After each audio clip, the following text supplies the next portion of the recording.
me.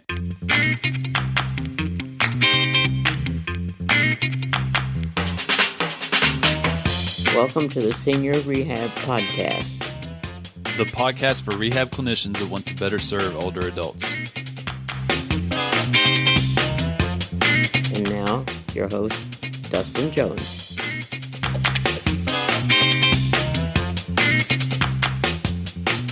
Well, hello there, friends. This week's short comes from the great Neil Maltby, our friend from across the pond over in the United Kingdom. He wrote an article on his awesome blog, becomingmorehumanblog.wordpress.com. This was written March 1st, 2016, titled Quick, Slow, Foxtrot.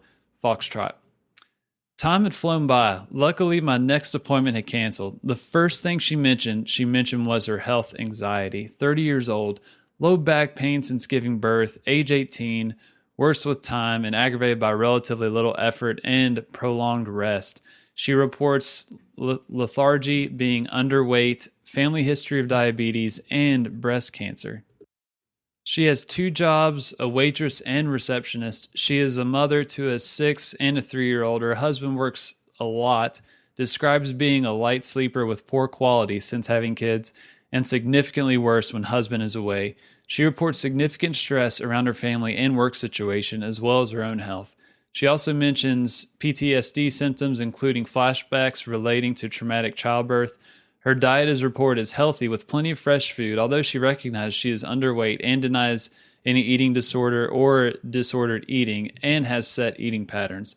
She reports an inability to relax due to pain, but also admits problems relaxing before this. She reports no intentional exercise, but describes high levels of general activity and rarely sitting down due to time and personality.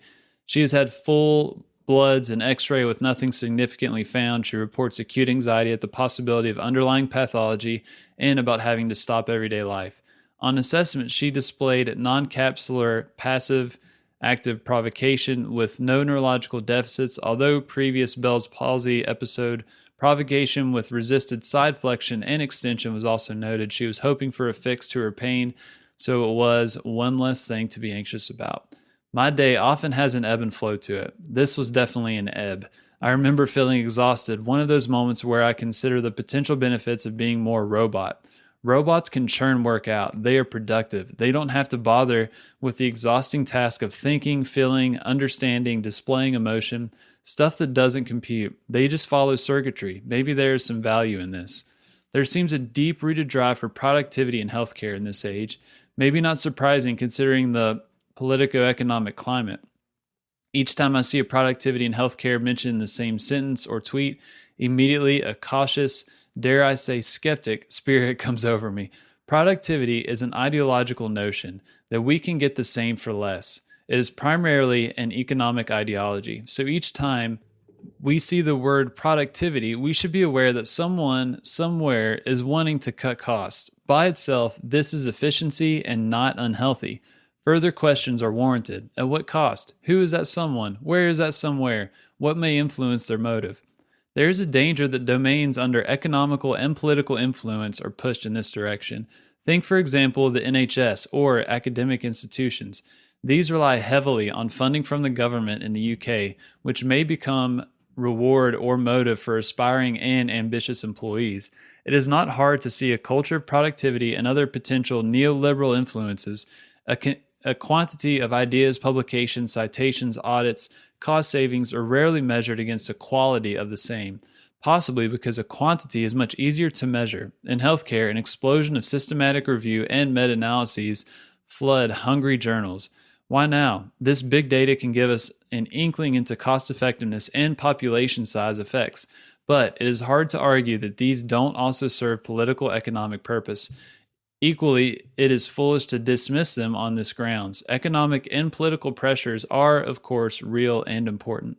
Quality of care requires time and space. You need to hear their history, their hopes, their fears, their circumstance, to understand what makes them tick. You need time and space to craft a new direction or consider counter narratives to help the person experience new things.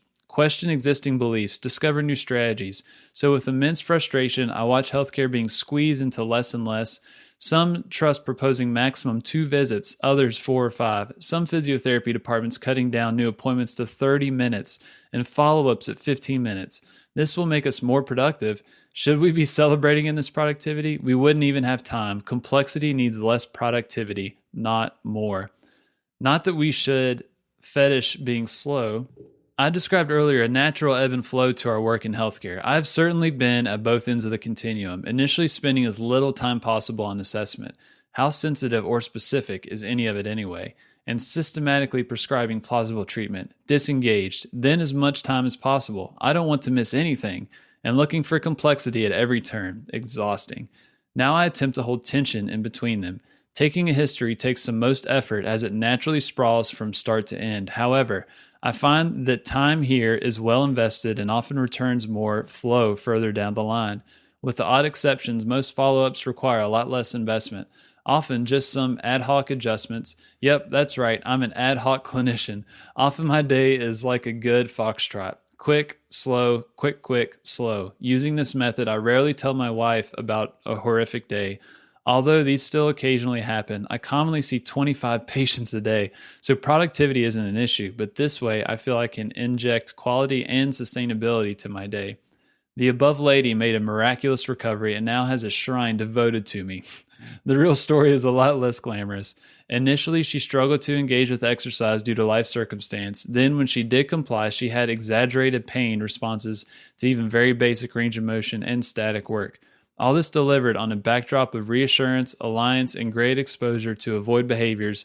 But on the 4th visit, we chatted honestly regarding the complexity of her condition, and she agreed that her low back pain was likely a symptom of her bigger problem. Luckily, her GP had been trying to get her to have some psychological input, and this is where I left her journey. Her N of 1 pointed to something much bigger than I could provide. Failure of treatments is never easy. We must embrace failure and error as humans, which may lead in nicely to another blog post. Be more human, be less robot. Thanks for reading this far. Thanks, Neil. Hit me. Thank you for listening to the Senior Rehab Podcast. If you enjoyed this episode, you should hop on over to seniorrehabproject.com, where you can find more helpful content and how you can join me and many others in the movement that's changing the face of geriatric rehab. I appreciate you, and I'll talk with you next week. But in the meantime, do not forget to stay funky.